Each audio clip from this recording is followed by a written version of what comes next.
বণিক বার্তায় ছাপা হয়েছে অনুসন্ধানী রিপোর্ট যে প্রশাসন ক্যাডারের 95% হচ্ছে ফ্যাসিবাদের দোসর ছিল।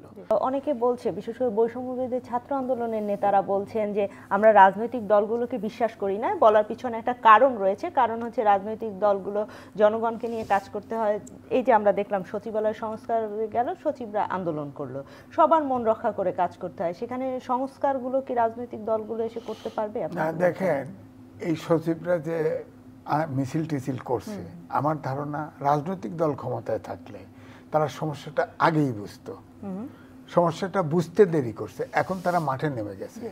এখন এই সচিবরা যারা মাঠে নেমেছে তারা তো আচরণবিধি লঙ্ঘন করেছে, আইনত তাদের চাকরি খাওয়া উচিত।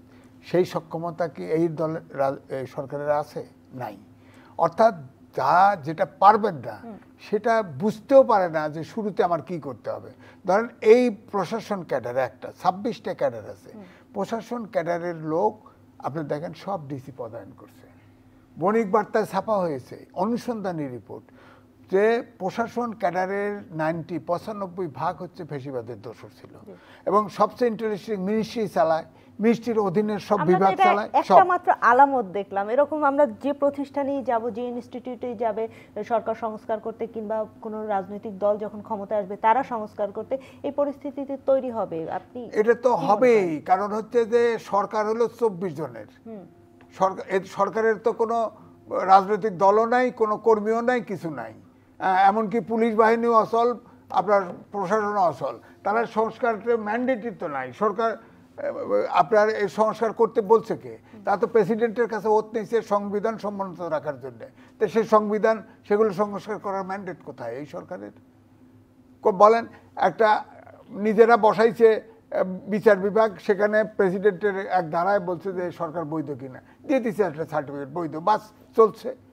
সরকার তো সংস্কার ম্যান্ডেটই নাই।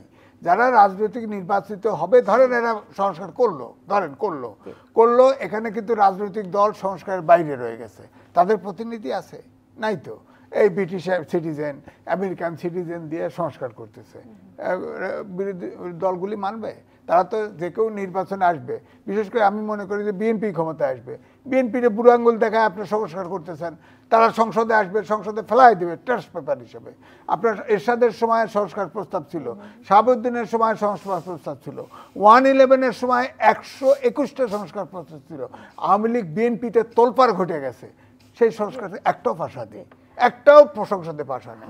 সুতরাং আমার কথা হচ্ছে যে সংস্কার করতে হলে শুরুটা যেভাবে করতে হতো, আপনার সবগুলি দল, অর্থাৎ বিএনপির সাথে যতগুলো এলিয়া ছিল সবগুলো দলের সাথে আলোচনা করে একটা 31 দফা সংস্কার কিন্তু তারা প্রস্তাবনা তৈরি করছে।